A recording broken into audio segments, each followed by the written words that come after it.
Em o nome de Jesus, que nós possamos cada dia mais estar juntos na mesa, no templo, te adorando, te bendizemos. Essa é minha oração, usa ele, Senhor, em nome de Jesus, amém.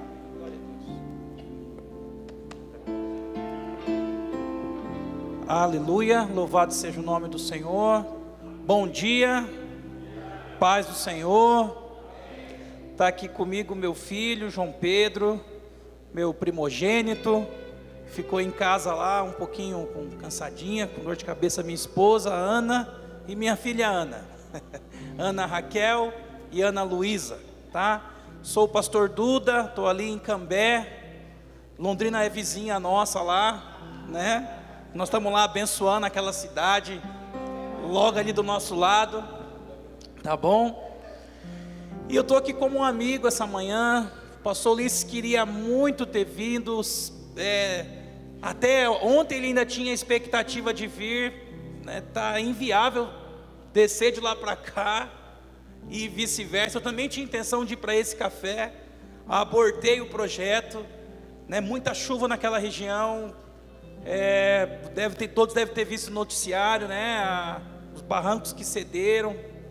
Então não é o momento. Mas ele disse que vai novamente, com certeza, encaixar uma nova agenda para estar aqui com os irmãos. Feliz de estar aqui, Mevan Maringá, essa igreja linda, essa estrutura maravilhosa.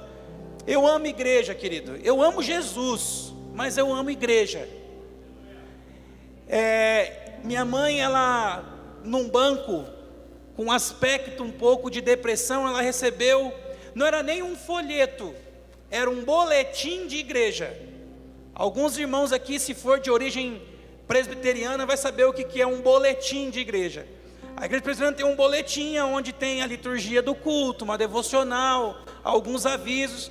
E ela recebeu aquele boletim, leu aquela devocional, creu naquela palavra, pegou o endereço daquela igreja e foi para aquela igreja.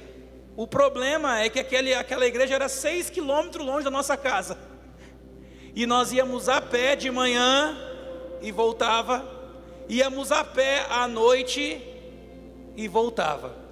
Ela fez isso durante toda a nossa infância. E por que eu estou falando disso? Crente tem que ser firme, irmão.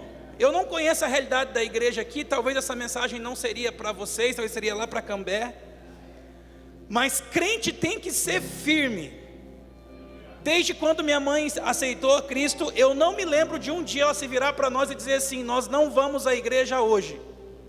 Eu não me lembro. Ainda que havia a distância, não tinha Uber na época, o busão não compensava e às vezes também não tinha um recurso para isso. Mais tarde os irmãos começaram a dar carona. Dar carona é de Deus, tá, irmão? Dar carona é bênção, desde que seja ali, né, com a segurança, nunca um homem sozinho, uma moça sozinha, mas dar carona é de Deus. Se fala, falta só um quarteirão, mas tem que contar os quarteirão que estava para trás, né, irmão? Obrigado, querida, Deus abençoe. E eu estava em casa meditando e pedindo ao Senhor uma palavra, um dia de batismo, um dia de aniversário. O batismo é, vamos dizer assim, a inauguração, né? O primeiro passo, a entrada de uma nova caminhada. Nós tivemos batismo no último domingo na nossa casa. Então essas pessoas que estão passando pelo batismo, vão passar pelo batismo. Essa palavra serve para nós também. É assim como a gente vai num casamento e o pastor está ali falando com aquele casal, mas a gente se lembra assim, eu fiz esse voto também. Eu também tenho esse compromisso com o Senhor e com a minha esposa. Então o batismo está ligado à nossa aliança, o nosso voto, o nosso compromisso que nós fizemos em servir ao Senhor até o fim. Te seguirei até o fim. Como nós cantamos aqui essa canção linda, maravilhosa. Então é isso, os irmãos que vão batizar hoje, e os irmãos que já foram batizados, precisam se lembrar, nós precisamos nos lembrar, que nós fizemos um voto de servi-lo, de amá-lo. Mais do que isso, nós fizemos uma declaração de que nós morremos para nós mesmos, e nos comprometemos a gastar todos os nossos dias diante dele. Então nós precisamos nos lembrar sempre disso. E por isso nós precisamos ser cristãos firmes. E aí, meditando, o batismo é algo que eu faço logo no início da minha fé. Mas depois do meu batismo, haverá coisas que eu vou precisar fazer todos os dias. Diga comigo, todos os dias. Eu vou falar de todos os dias, todos os meses e todos os anos, bem brevemente. Você aí que já é crente, já é bem conhecedor, o que é uma coisa que um crente tem que fazer? Não precisa esquentar a cabeça também não, viu, Gilberto? Aqui não vai suar um pouco, mas faz parte. É bom que queime umas calorias. O que um crente faz todo dia? Fala para mim, me ajuda, vamos. O que um crente faz todos os dias? Um crente ora todo dia. Todo dia. Todo dia. Todo dia um crente ora. Vamos pegar uma referência bíblica bem simples aí, Daniel 6:10. Abre aí por favor na tua Bíblia. Daniel 6:10.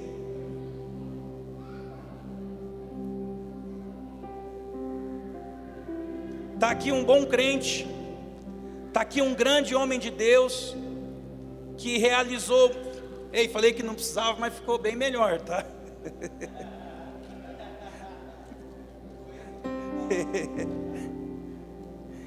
Daniel 6:10, vocês conhecem bem a história.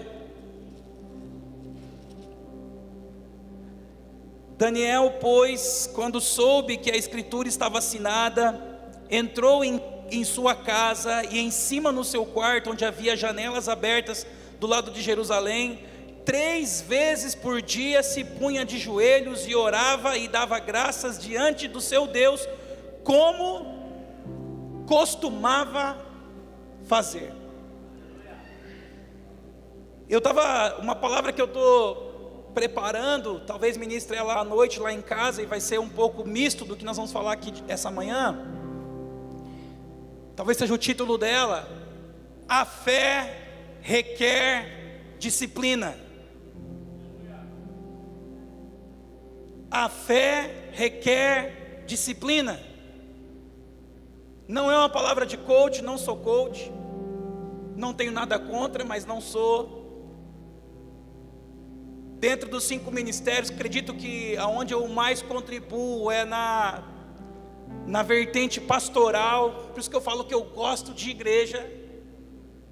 Meu negócio é com igreja, eu gosto de estar na igreja, de colaborar com a construção, com a edificação da igreja.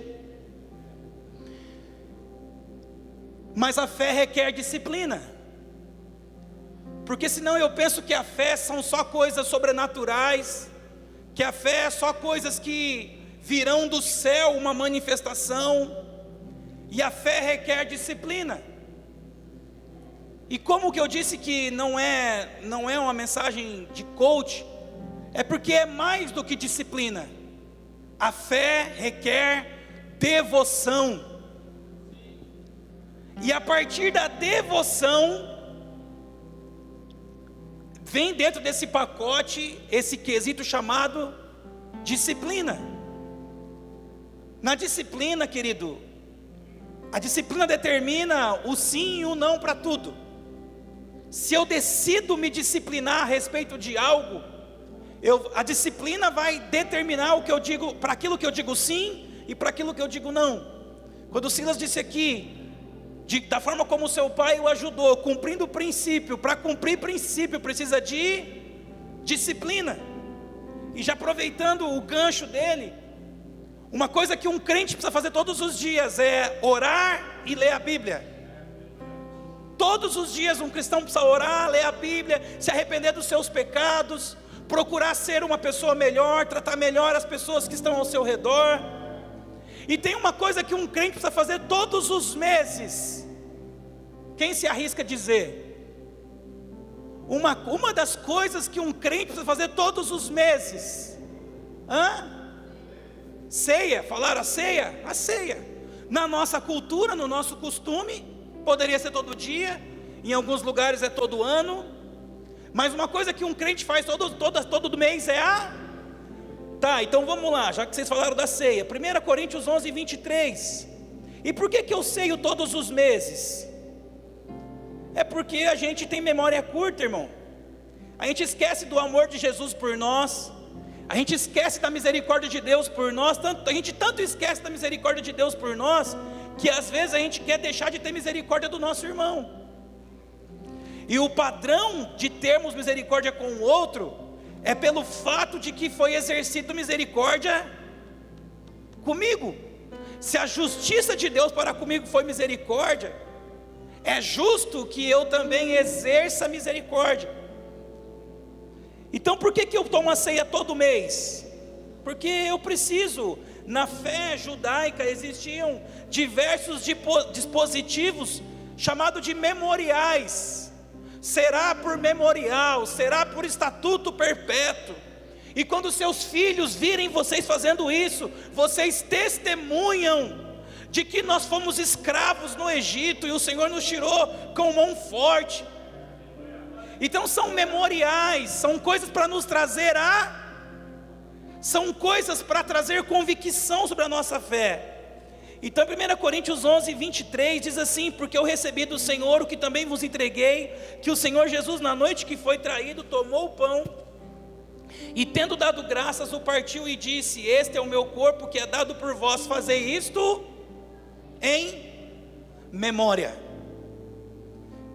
Então você vai se batizar hoje, quem vai se batizar, mas todos os meses você vai se lembrar que aquilo que você apenas representou no batismo, a morte de uma velha vida para a ressurreição de uma nova vida, nós vamos lembrar todos os meses, nós vamos lembrar isso na ceia. Então tem uma coisa que eu faço logo no início da minha fé cristã, que é o batismo. Tem uma coisa que eu faço que é todo dia, algumas coisas que eu faço que são todos os dias. Tem uma coisa que a gente faz todos os meses, tem outra coisa que o crente faz todo mês. Fala aí para mim. Oi? Não entendi. Oferta? Jejum? Que mais? Vai falando aí. Dízimo.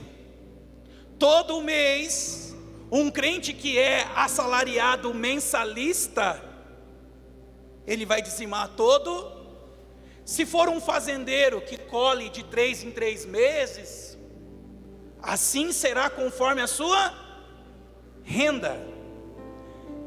E cumprir princípio requer disciplina. E sabe, querido, eu não sei vocês aqui, mas não sei como que é aqui nessa igreja, mas a impressão que dá é de que os nossos pais, aqueles crentes lá, que às vezes até parecia que era mais tradicional, tinha menos revelação que a gente, tinha menos, como é que chama a palavra? Monomolência? Menos chu. Pareciam que eles eram mais disciplinados com algumas coisas, pareciam que eles eram mais firmes com algumas coisas, parecia que eles eram, não sei, talvez não, espero que não. E é o nosso dever aprender isso com eles e trazer esse legado, essa herança de sermos crentes firmes, orar ao Senhor todos os dias, ler a palavra todos os dias, jejuar, constantemente, e sempre que necessário, e sempre que entender necessário. Falaram da oferta. O ideal seria que nós ofertássemos todos os domingos, todos os cultos. O ideal seria, pouco ou muito, o ideal seria que nós tivéssemos esse hábito, esse exercício, essa prática de ofertar diante do Senhor. É fundamental que um cristão seja um dizimista e faça isso todos os meses regularmente. Aí você fala isso, pastor, você veio de lá de Cambé só para falar isso? Nós não gostamos desse assunto aqui, espero que não. Quantos querem que essa igreja cresça? Quantos querem que essa igreja tenha projetos extraordinários como já tem? E tenha ainda mais. Então abre aí Isaías 54. Então se eu quero que essa igreja cresça e sou um intercessor dela, é o meu papel ser firme, ser disciplinado.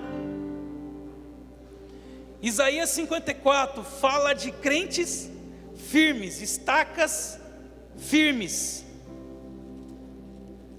E esse texto também, eu falei que eu sou pastoral, né? Não me arrisco muito aqui entre vocês dizer que eu sou profético, mas tenho aprendido. Quando conheci o Mevan, a maior colaboração foi exatamente o entendimento de um evangelho apostólico e profético, e não apenas pastoral, evangelístico e de ensino. Então jamais eu interpretaria esse texto dessa forma, sem ter o auxílio que tivemos aí quando conhecemos o Ministério Mevan. Isaías 54 começa dizendo assim: canta alegremente, ó estéreo. Canta alegremente, ó estéreo. Se a Bíblia está falando de estéreo, querido, a Bíblia está nos ensinando como gerar algo. A Bíblia está nos falando na ótica bíblica como que se gera algo. Se nós estamos aqui comemorando 10 anos de existência, não é só um calendário, não é só uma festinha. Nós estamos gerando algo. Nós estamos contando os dias e vendo o menino crescer, vendo o propósito ganhar forma. Nós não somos uma igreja de entretenimento, nós somos uma igreja de construção. Então nós estamos aqui, ao passar dos anos, vendo essa casa cada vez mais ganhar corpo, ganhar robustez, ganhar força. Então esse texto nos ensina como que se gera. Um dos primeiros aspectos desse texto de como que se gera, que eu preciso me alegrar antes de ter. Eu preciso me alegrar ainda que o diagnóstico é contrário. Eu preciso ter alegria naquilo que eu quero ter, ainda que eu não tenho. E isso tira algo que é extraordinário. Isso anula completamente a murmuração. Eu não sei como é que é aqui, mas por exemplo, aquela irmã que está com o marido dando problema, o culto está preparado para ser uma festa, o louvor, aí ela chega com aquela cara assim. Aí você fala: tudo bem, irmã? Ela fala: é claro que não, né, pastor? Claro que não está tudo bem. E ainda talvez querendo achar que é a falta do pastor, talvez fazer mais amizade com o marido dela. Como que a Bíblia ensina a lidar com os problemas, com as coisas que eu quero que tornem-se realidade? Se alegre antes de serem realidades. Nós somos pastores, estamos caminhando. Aprenda uma coisa: as pessoas não vão seguir um pastor que chega assim e fala: então, gente, me ajuda, vocês estão vendo como é que as coisas são difíceis. As pessoas não ajudam quem precisa. As pessoas ajudam aquilo que elas acreditam. As pessoas não seguem quem elas têm dó. Seguem até um certo ponto, mas chega uma hora que não suporta mais. As pessoas seguem uma visão e não uma pessoa. Elas seguem algo que elas acreditam, uma convicção. Então a visão precisa estar sempre cheia de paixão, cheia de devoção, como eu disse a princípio. Então, como pastor, nós temos que estar sempre alegre, Gilberto. Sempre alegre, independentemente de ter ou não ter, independente se já aconteceu ou se não aconteceu, porque a Bíblia me ordena: canta alegremente, ó estéreo. Rouba de mim a murmuração, rouba de mim a frustração, tira de mim essa possibilidade. Então, diante de qualquer circunstância, nós vamos estar alegres, em adoração ao Senhor. Canta alegremente, ó estéreo, que não destes a luz, e exclama, tu que não tiveres dores de parto, porque mais são os filhos da mulher solitária do que os filhos da casada, diz o Senhor. E eu perguntei: quantos querem que essa casa cresça ainda mais? E o versículo 2 começa a dizer o seguinte: alarga o espaço da tua tenda, estenda-se o toldo da tua habitação. Vocês já mudaram de um prédio para esse, né, Gilberto? Vocês tiveram uma mudança de um prédio para esse. Vocês já viveram isso e vão viver isso outras vezes mais, amém? Amém, pastor Gilberto? Vocês já viveram essa palavra aqui, e vão viver outras vezes mais. Alarga, expande, cresce.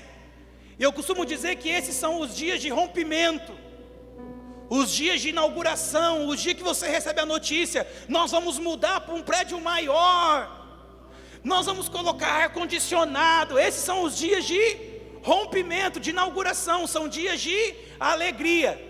Depois dos dias de rompimento e inauguração, tem os dias de cumprimento. O dia de rompimento, de inauguração, é o dia da notícia. Aleluia, que legal. Todo mundo se alegra junto.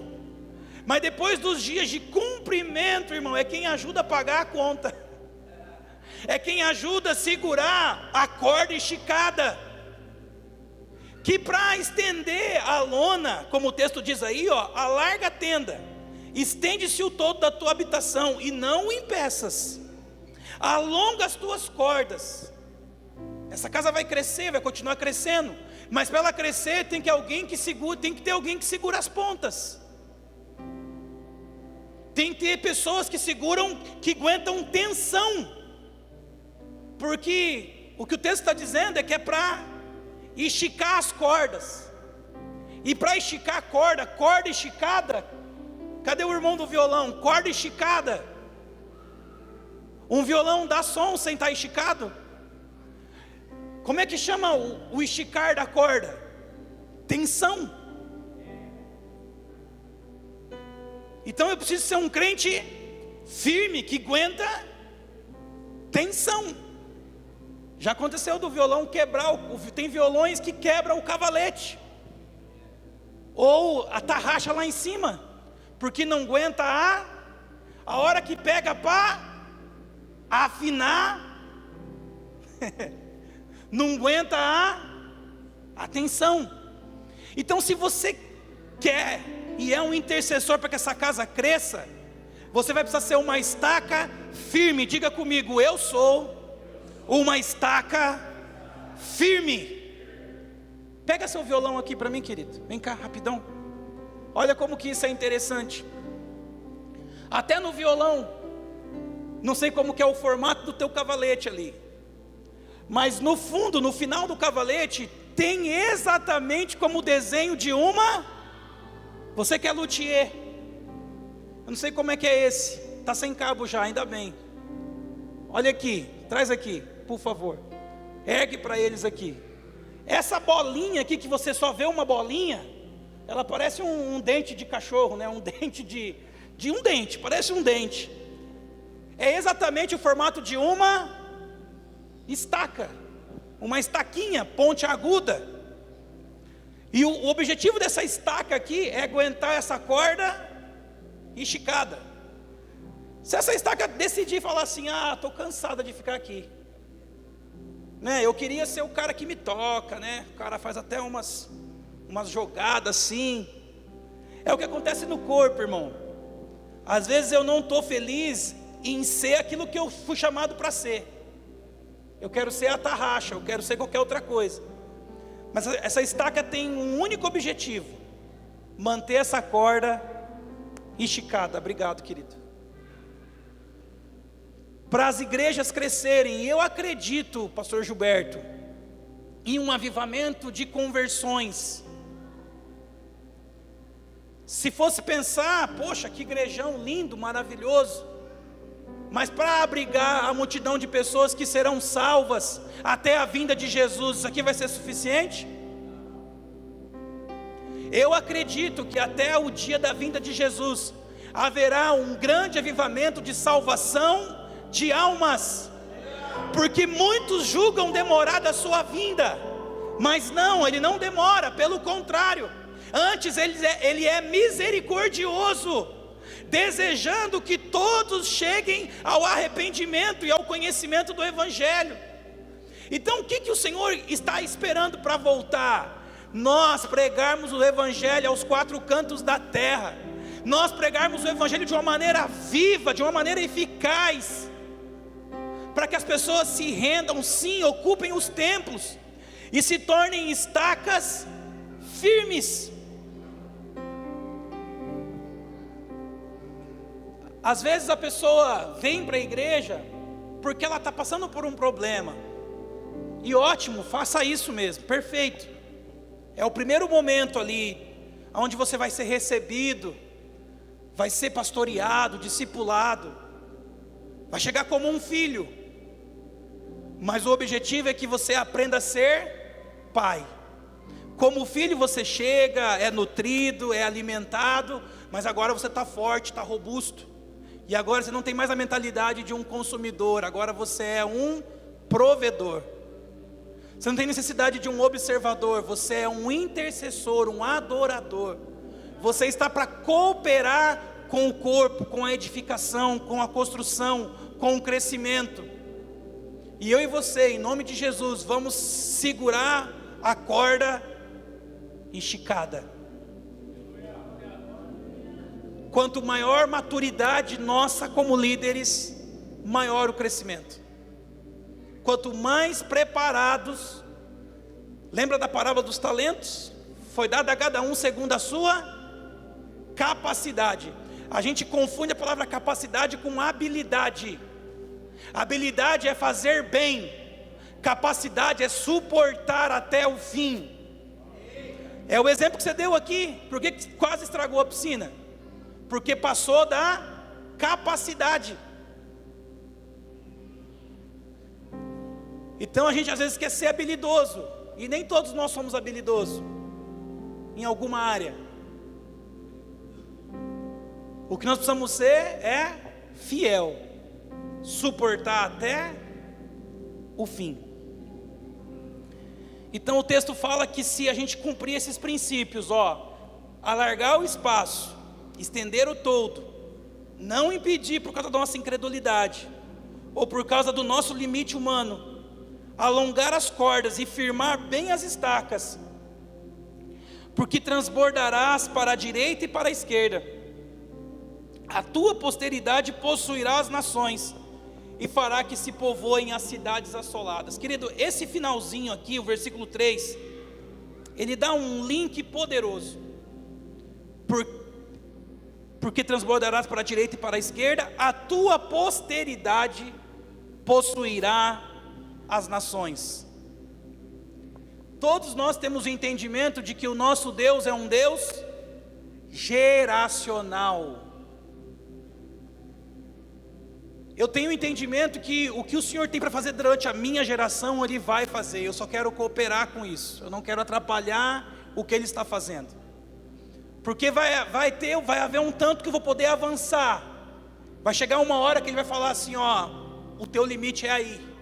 A partir daí vai ser a próxima geração. E não é que nós somos melhores ou eles serão melhores. Nós somos obedientes.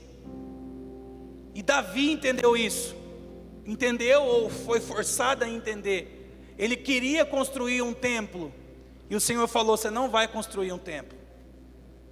Tem espada na tua mão. Mas quem mandou Davi guerrear, irmão? Não foi Deus? Então não é que havia erro de ter espada na mão dele. É que ele teve que derribar mesmo, Gilberto. Ele teve que destronar, ele teve que derribar, ele teve que destronar a casa de Saul, guerra. Ele teve que lutar muitas coisas. Salomão não. Salomão já pegou o terreno plano, sem guerra, ouro juntado em casa, madeira juntada em casa. Foi assim que você assumiu essa igreja, Gilberto? Você assumiu uma igreja com dinheiro guardado, cheia de instrumento? Ou você teve que guerra, espada, sangue na espada? Agora, os nossos filhos não vai acontecer isso de novo, Gilberto. Em nome de Jesus. Os nossos filhos não vão começar do zero, pegar o bastão no chão, como diz o pastor Luiz. Os nossos filhos vai haver uma transição geracional. Eles vão pegar a coisa já andando, caminhando bem, terreninho inclinado. E eles vão poder avançar e avançar muito, porque não tem a ver com a gente, não tem a ver com eles, tem a ver com o propósito eterno do Senhor. Ele está vindo. e tudo que tiver que ser feito, Ele vai fazer, para que tudo venha a convergir nele, segundo o seu querer e a sua vontade. Então aqui, querido, a gente poderia ir muito além. A tua posteridade possuirá as nações, e fará com que se povoem cidades assoladas. Você quer ver um exemplo? Abre aí Isaías 58, por gentileza, está perto aí. Tem um mistério aqui nesse Isaías 54, 55, 56, 57, 58 a respeito de igreja. Tem um mistério aqui. Vocês têm um restaurante comunitário aqui, né, Gilberto? É isso? É em outro lugar. Então vocês já estão debaixo dessa palavra. Falaram aí do jejum. O jejum realmente é uma prática que faz parte da disciplina cristã, mas tem um jejum correto de se fazer, e esse texto fala disso. Isaías 58, pode pegar do versículo 6. Porventura não é este o jejum que escolhi, que solte as ligaduras da impiedade, desfaça as ataduras da servidão, deixe livre o oprimido e despedace todo o jugo? Porventura também não é que repartas o teu pão com o faminto, e recolha em casa os pobres desabrigados, e se vires o nu, o cubras, e não te escondas o teu semelhante? Olha aí, por que às vezes a gente não quer se meter com essa questão aí de vestir o nu e alimentar o faminto? Porque a gente sabe que vai dinheiro, irmão, vai recurso. A impressão assim, meu Deus, eu vou falir, eu vou quebrar. Se for dar comida para todo esse povo, mas pela fé, o que a Bíblia nos aponta é diferente. Olha, nós acabamos de ler aí. Porventura não é também que repartes teu pão com o faminto, recolha em casa o pobre, o desabrigado, se vires o nu, cubras e não esconda do teu semelhante. Versículo 8. Então romperá a tua luz como a alva, a tua cura brotará sem detença, a tua justiça irá diante de ti, e a glória do Senhor será a tua retaguarda. Então clamarás e o Senhor te responderá, gritarás por socorro e Ele dirá: eis-me aqui. Se tirares do meio de ti o jugo e o dedo que ameaça, o falar injurioso, se abrires então a tua luz nascerá nas trevas, e a tua escuridão será como o meio-dia. O Senhor te guiará continuamente, fartará a tua alma até em lugares áridos, fortificará os teus ossos, e será como um jardim regado, e como um manancial cujas águas jamais. Os teus filhos, lembra da posteridade? Os teus filhos edificarão as antigas ruínas, levantarás os fundamentos de muitas gerações, e serás chamados reparador de brechas e restaurador de veredas, para que o país se torne habitável. Se desviares o pé de profanar o sábado, e lembra de quando eu falei no início? São dois pilares aqui para viver todas essas bênçãos maravilhosas que o texto falou. Você viu quantas bênçãos maravilhosas? Vai gritar por socorro, e imediatamente o Senhor vai dizer: eis-me aqui. Serás como um jardim regado, os seus filhos vão reedificar as cidades que outrora estiveram em ruínas. Tantas bênçãos. O Senhor colocou um pilar no início e um pilar no final. Qual que é o pilar do início? Repartir o pão com o faminto, vestir o nu e o desabrigado. E qual que é o pilar do final? Se vigiares os teus pés, a fim de que não profane o sábado. Na fé deles, e na nossa também não é muito diferente, o sábado era uma coisa que eles tinham que fazer todas as semanas. Lembra como a gente começou? Todos os dias, nesse caso agora, todas as semanas, todos os meses, todos os anos. Quando Ana subiu e recebeu a palavra para gerar Samuel, o texto diz assim: todos os anos Eucana subia com as suas mulheres a Jerusalém. Então quando que eu vou viver essas palavras aqui? Se eu vigiar o meu pé de não profanar o sábado, e para não fazer o que eu bem quiser em meu santo dia, se considerares e chamares delícia o meu sábado e honroso, o santo dia do Eterno, e o se dignificares, deixando de seguir os seus próprios caminhos, de fazer o que bem deseja e de falar sem pensar e refletidamente.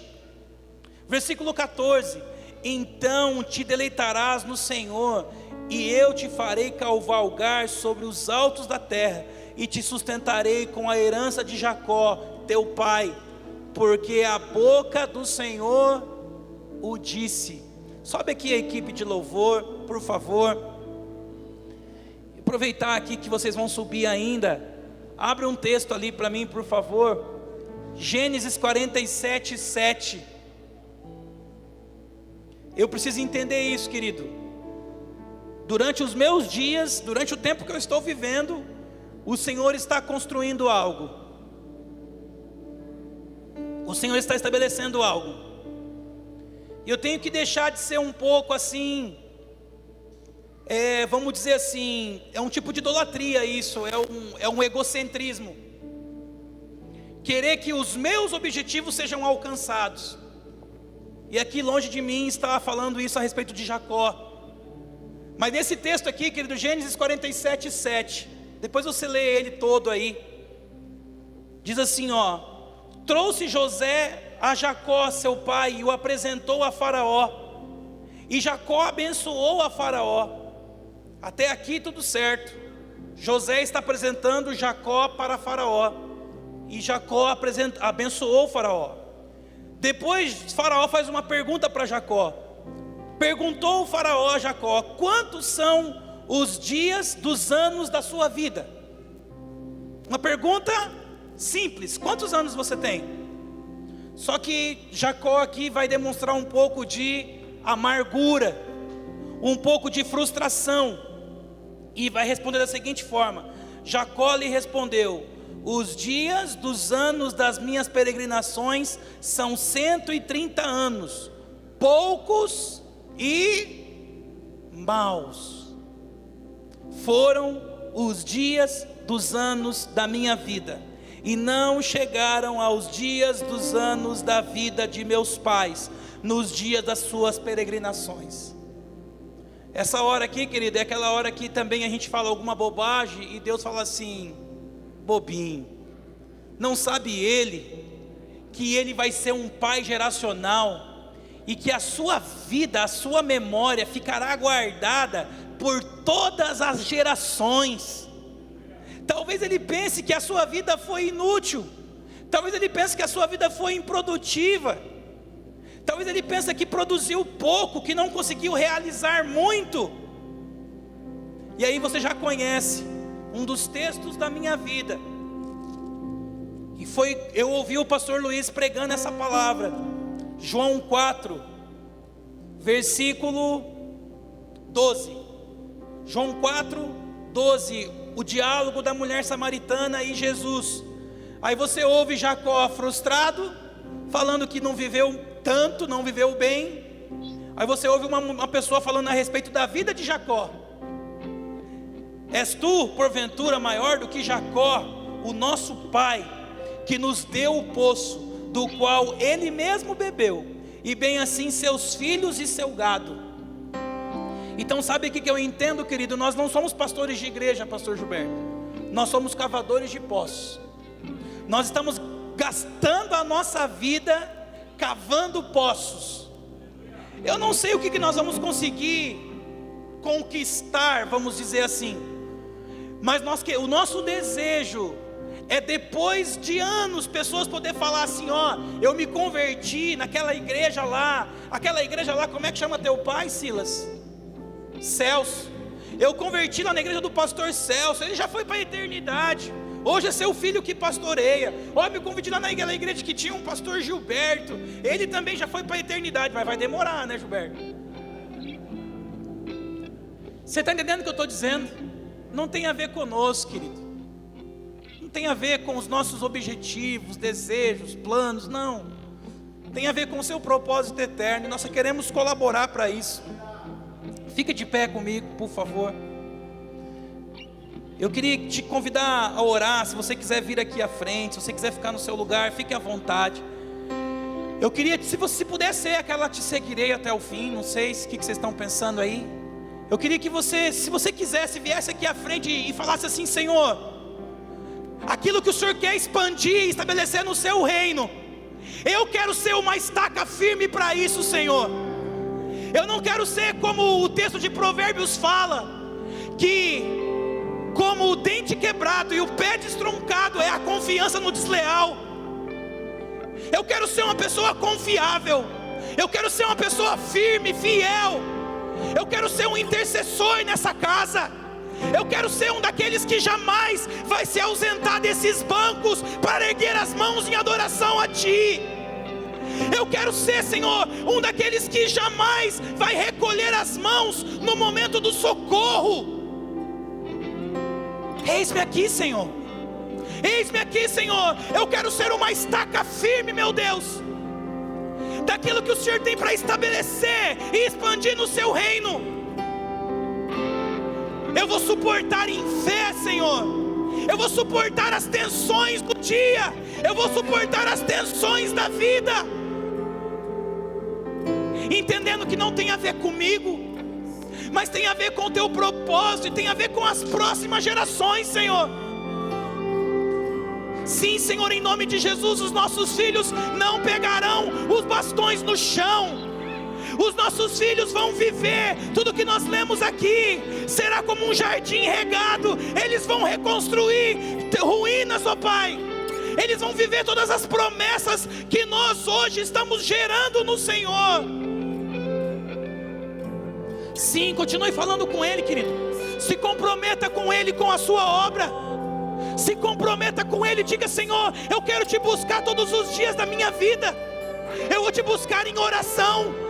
Eu vou Te buscar em orientação da Sua palavra. Eu vou me lembrar todos os meses que o Senhor deu Sua vida na cruz por mim, Senhor. Sim, sim, Jesus. Sim, meu Rei. Sim, Jesus. Sim, meu Rei. Que há em mim. Sim, Jesus. Se comprometa com Ele, querido. Se comprometa com Ele, com a sua obra. Meu interior persegue o seu.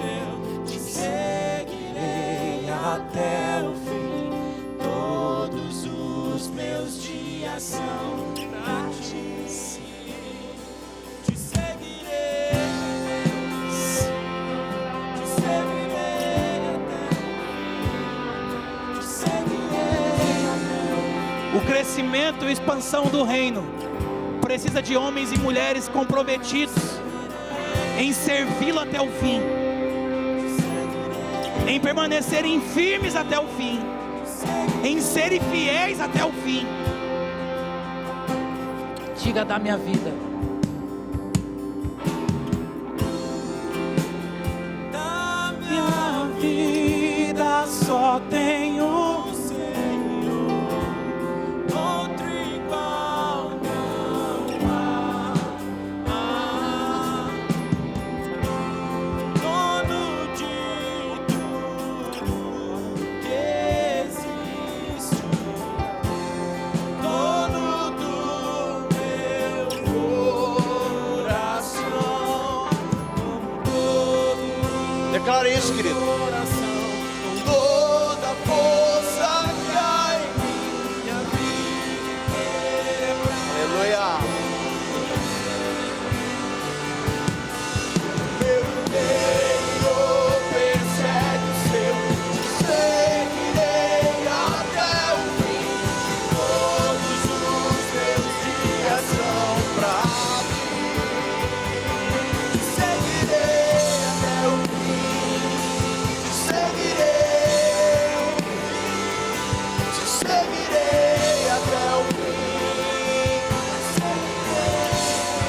irmão, o que você está dizendo. Obrigado, pastor Duda. Palavra maravilhosa, uma palavra bem pastoral mesmo, sobre princípios, irmão. Pratique princípios. Talvez a tua vida não vai para frente porque você não pratica princípios. Suas finanças não vão para frente porque você não pratica princípios. Seu casamento não vai para frente porque você não pratica princípios. Nós temos aqui cursos, irmãos, de homens, de mulheres, de casais, cursos maravilhosos, na coordenação do pastor Jackson ali, pastor Rafael, Ministério Familiar trabalhando muito, e vamos trabalhar muito esse ano de 2023. Talvez o teu casamento está em crise, você se isola, você vive uma vida fora do corpo de Cristo, por isso que você não cresce. Eu costumo dizer que a vida da igreja é como uma manada de búfalo. Quantos já viram a manobra que a manada de búfalo faz para sobreviver? Levanta a mão. Depois você procura lá no Discovery, né, ou na YouTube. Não sei se o YouTube vai ter, mas uma vez eu assisti no Discovery que o quê? Que é uma manada de búfalos para sobreviver. Porque assim, o leão ele não caça, né? Quem caça são as leoas. E as leoas elas caçam acima de 5 leoas. Tem grupo delas ali que tem 10 leoas, 12 leoas. Porque um leão sozinho, o leão até derruba, mas uma leoa sozinha não derruba um búfalo. O búfalo tem uma camada espessa de couro de 3 centímetros. A unha do leão não fura, mas assim, não chega a perfurar. É muito duro. E o búfalo é como se fosse um tanque de guerra. Só que um búfalo sozinho é derrubado facilmente por 5 leoas, 3 leoas. E aí o que os leões fazem? A Bíblia diz que o diabo é como, irmão? Ele é comparado a que animal? Cão também, né? Mas assim, vamos falar, o leão, o diabo está ao derredor bramando como o leão, para que ele possa tragar a qualquer um que ele tiver ali disponível. Aí os búfalos, eles se organizam assim, eles pegam uma camada de machos mais experientes, vão à frente, e outra camada de machos mais jovens do lado, fêmeas mais ali de um lado, eles fazem como se fosse um quadrado, e nesse quadrado, no meio ficam os feridos, ficam os machucados, ficam os mais fracos, os indefesos, os recém-nascidos. Quando eles mantêm essa formação é intransponível, os leões não conseguem passar. Sabe o que os leões fazem? Eles têm estratégia de guerra, eles correm para assustar a manada. Quando a manada dispersa, um ferido desse, um imaturo desse, ele vai e se isola para um canto, e quando ele se isola para um canto, meu irmão, ele vira um prato principal dos leões. Crente isolado é prato principal do diabo. Ele trabalha na tua mente, ele acaba com o teu casamento, ele acaba com a tua família, ele acaba com a tua casa. Sabe por quê? Porque muitas vezes você entrou no orgulho, você não pede ajuda, e você não entende que é a vida da igreja. Provérbios 18 diz assim: aquele que se isola busca a ruína do outro. É assim que diz? Aquele que se isola busca a ruína de quem? Sua própria ruína. Então, meu querido, não se isole, peça ajuda. Em nome de Jesus, temos ferramentas aqui que tem sarado famílias, tem sarado casamentos, tem sarado homens, tem sarado mulheres. Amém? E eu queria essa noite, né, que não é noite ainda, né? Aleluia. Daqui a pouco é noite. Essa manhã, temos alguém aqui que entrou afastado dos caminhos de Jesus, que gostaria de se reconciliar com Jesus? Se tiver, meu irmão, levanta a sua mão. Eu não estou falando para você voltar para uma igreja, para você voltar para a igreja aqui, para você, não, eu estou falando, de repente você se frustrou no meio do caminho, você está esse búfalo, que pegou o caminho fora da manada, e o Senhor está falando, volta para mim. Temos alguém que entrou afastado de Jesus aqui, de repente se frustrou com pessoas, se frustrou com problemas, e acabou se afastando, e o Senhor está dizendo, volta para mim essa manhã. Não temos? Não? Somos todos cristãos, aleluia. Então que nós possamos andar como um corpo bem ajustado. Somos corpo totalmente ligado. Pastor, mas a igreja tem problema, irmão. Quantos tem família que levanta a mão? A sua família é perfeita? Sua família tem problema? Irmão, você quer ver o balizador de uma família? É o grupo do WhatsApp. Ah, que coisa linda, gente. Duda? Que coisa linda o grupo do WhatsApp familiar. O grupo WhatsApp da tua família não dá briga não, irmão? Olha, falar para você, tem os grupos familiares que me colocam ali que eu não falo mais. Se eu falar, né, de repente eu expresso minha opinião. Você é pastor, você é? Então assim, eu fico quieto ali, né, porque grupo familiar. Mas o que eu quero dizer, irmão? A igreja é família. Nós somos a família de Deus. Olha aí que coisa linda isso, pastor Carlos. A família de Deus. E toda a família, meu irmão, tem o mais rabugento, tem o mais bonitão, né? Por falar em bonitão, irmãos, está aqui o pastor Christian. Ele é o profeta dessa casa, de ofício. Nós amamos a vida dele e ele escreveu um livro. Quantos já adquiriram o livro do pastor Christian? Levanta a mão.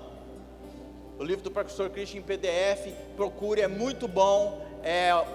Como um barco à vela, né? Tem o prefácio feito por nós aí, muito bom. Por enquanto está no PDF, né? Mas depois vai vir uma edição aí, tá bom? Então procure ele, adquira esse livro, abençoe o ministério do pastor Christian. Muitas vezes falamos de missão, essa casa se move muito em missões, mas você não consegue, muitas vezes não consegue abençoar um missionário da casa, meu irmão. Esse menino vive em missão, vive no meio dos perdidos, dando comida para quem tem fome. Glórias a Deus por isso, amém? E você viu aqui hoje, o pastor Duda trouxe isso muito explanado, Isaías 58, sobre o verdadeiro jejum. Olha Deus falando, porque muitas vezes nós somos tão espiritual, né, pastora Lu? Olha, porque eu estou jejuando tantas vezes por semana e tal. Aí Deus fala assim, não, beleza, esse jejum é bom, mortifica a tua carne, mas o maior jejum que eu quero é aquele que eu escolhi, que desates os oprimidos e dê comida para quem tem fome. Amém? Então vamos lá, meus irmãos. Obrigado, Senhor, por essa manhã maravilhosa. Obrigado, Senhor, pela vida do pastor Duda, que nos trouxe uma palavra pontual, pastoral, Senhor, para esse dia de batismo. Obrigado, Senhor, por cada visitante, por cada irmão que vai se batizar essa manhã.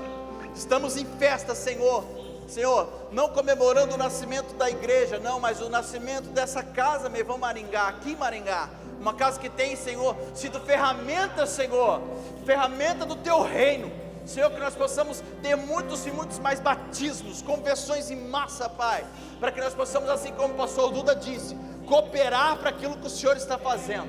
Não nos deixe fora, Pai, não nos deixe fora daquilo que o Senhor está fazendo. Temos a honra de servir a Tua mesa, de andar como irmãos, Pai. Em nome de Jesus, obrigado por cada vida que está aqui, Senhor. Leva-nos em paz, debaixo da Tua graça, debaixo da Tua justiça, em nome de Jesus, amém. Amém, meus irmãos. Irmãos, vocês podem descer lá para baixo, tá? A pastora Laísa já vai ajeitando lá e tal, os irmãos trocando, e aí já a gente desce.